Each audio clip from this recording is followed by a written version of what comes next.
కీడు అనుభవించుట తగదా. అలాంటి విశ్వాస జీవితం, దానినే బ్యాలెన్స్డ్ క్రిస్టియన్ లైఫ్ అంటారు. అందరూ చెప్పండి, ఏ లైఫ్?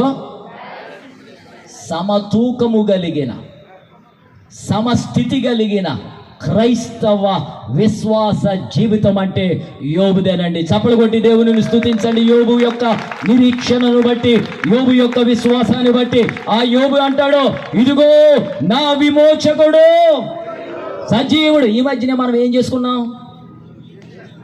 ఏమోనండి, చాలా చేసామండి. ఏం చేసుకున్నామంటే ఏం చెప్పాలని ఆలోచిస్తున్నామండి. మాకేం జ్ఞాపం రావడం లేదండి. ఐ డోంట్ రిమెంబర్ ఎనీథింగ్ అండి. మెమరీ తక్కువ అండి. సెల్ ఫోన్లో మాత్రం ఫుల్ మెమరీ ఉందండి. Hello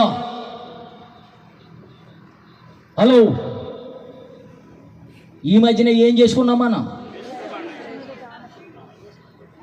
Easter. మీరు ఈస్టర్ అంటున్నారు, ఈటర్ అంటున్నారు, ఏం అర్థం అవడం లేదు నాకు. మనం ఈస్టర్ జరుపుకోలేదు, రిజరక్షన్ డే జరుపుకున్నాం. అనండి, పునరుత్థాన దినం జరుపుకున్నాం.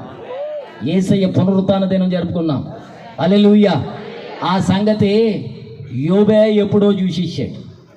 యేసు ప్రభు జనన మరణ పునరుత్థానాలను చూశాడు కనుకనే ఒక్క మాటలో తేల్చేశాడు. ఏమన్నాడంటే, నా విమోచకుడు ఉన్నాడు చూశారా, ఆయన్ని చంపేసి సమాధిలో పెట్టేస్తే సమాధిలో ఎముకలైపోయినాడు కాదు, నా విమోచకుడు, నన్ను విమోచించేవాడు, నన్ను బాగు చేసేవాడు, నన్ను దీవించేవాడు, నన్ను స్వస్థపరిచేవాడు, నన్ను హెచ్చించేవాడు, నన్ను అభివృద్ధి చేసేవాడు, నా సంఘాన్ని కట్టేవాడు, నా సేవను కట్టేవాడు, నా కుటుంబాన్ని కట్టేవాడు, నా ఆత్మీయతను కట్టేవాడు, నా ఆత్మీయ జీవితాన్ని, నా అంతరంగ పురుషుణ్ణి బలపరిచేవాడు, నా విమోచకుడు సజీవుడు.